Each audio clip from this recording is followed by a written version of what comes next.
So today we're going to dive into a chilling first-person account, a story that comes from the deepest, darkest corners of the internet. It's a tale about a dangerous curiosity and the absolutely terrifying price of finding exactly what you're looking for. The story revolves around a man who calls himself Marvel. And for him, that statement isn't just a dramatic phrase. This one single decision, this one click of a mouse kicked off a chain of events that he almost didn't escape from. All right, so how did this all start? Well, it begins with our guy, Marvel, a college student. His fascination with horror movies had started to feel a little tame, and it slowly morphed into an obsession with one of the dark web's most infamous legends, so-called Redrooms. You know how it is, sometimes the usual stuff just doesn't hit the same. That was Marvel. He felt like movies and TV shows weren't cutting it anymore. He was craving something authentic, something raw. He became totally convinced that the rumors of live, interactive torture streams had to be true, and he spent night after night searching for them. Now, you might think he was just being reckless, but in his mind, he wasn't. He had this whole security ritual he followed every single night. He really thought these steps made him this untraceable ghost in the machine. He was so sure he could explore the most dangerous digital spaces out there with zero risk. But wow, was he wrong. So after just night after night of running into dead ends, just trolls and pranks, one night, something different finally happened. An invitation showed up. This was it. The subject line just said, "You're invited." The body of the email was even simpler. "The room is waiting." And right below it, a link. And you can just imagine, right? His heart is just hammering in his chest, his hands are getting all cold and clammy, but that curiosity, it was just too strong. He moved the cursor over the link, and he clicked. The second he clicks, his screen goes completely black. Then, a single line of red text pops up. "Welcome to room 303, with a timer counting down." Can you imagine the feeling? That mix of pure excitement and this creeping, awful dread as he just watched the minutes and seconds tick away. He knew that once that stream started, there was no going back. And when that timer hit 0, boom, the feed goes live.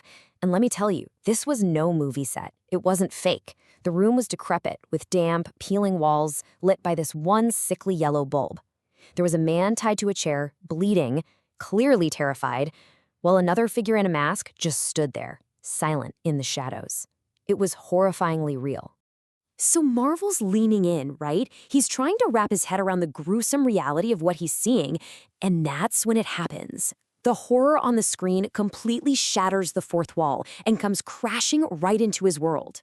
The masked figure steps out of the shadows, looks straight into the camera. I mean, it felt like he was looking right through the screen at Marvel, and says his name. "Welcome, Marvel." In that one single moment, his entire sense of security, his anonymity, completely gone. Just a wave of pure, ice-cold panic. He tried to close the window. Nothing. The mouse is just frozen. Tries to kill the power to the monitor. Nope, still on. He's literally trapped, forced to watch. In a total panic, he rips the power cord right out of the wall. But cutting the feed, that didn't end the nightmare. Oh no, that was just the beginning. The threats start rolling in almost immediately. First, an email. "We know where you live." Creepy, right? Then they start sending him these gruesome, dismembered images of the victim from the stream. But then it gets so much worse. They send photos of him on his college campus. And then the final, most terrifying one, a photo of him sitting at his desk, taken from inside his own room. I mean, how? How is that even possible? He tears his dorm room apart, just frantically searching everywhere, under the bed, in the closet, behind everything. And then he finds it, taped to the underside of his desk, a tiny, hidden camera, angled perfectly to see both his screen and his face. And just before he can even really process this violation, he gets another link. He opens it, and this time the victim in the chair is his friend Jack, another student who is also into exploring the dark web.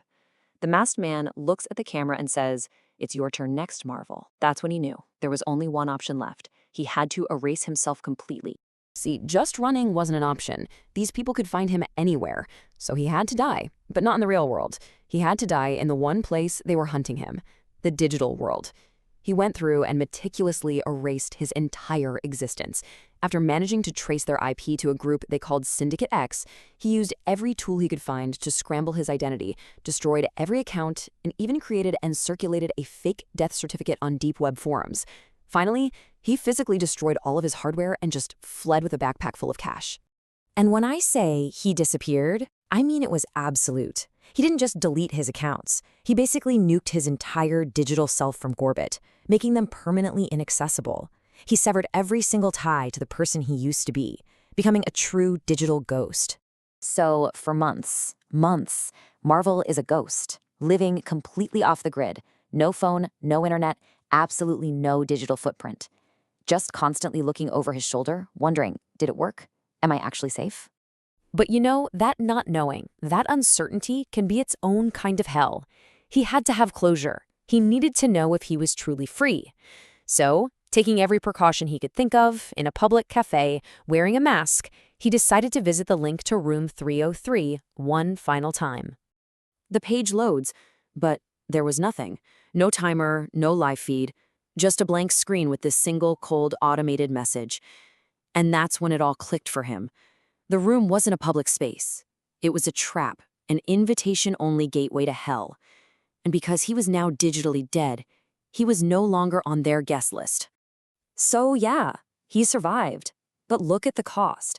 He's a ghost of who he used to be, a permanent, anonymous resident of the same shadows he once just wanted to peek into out of curiosity.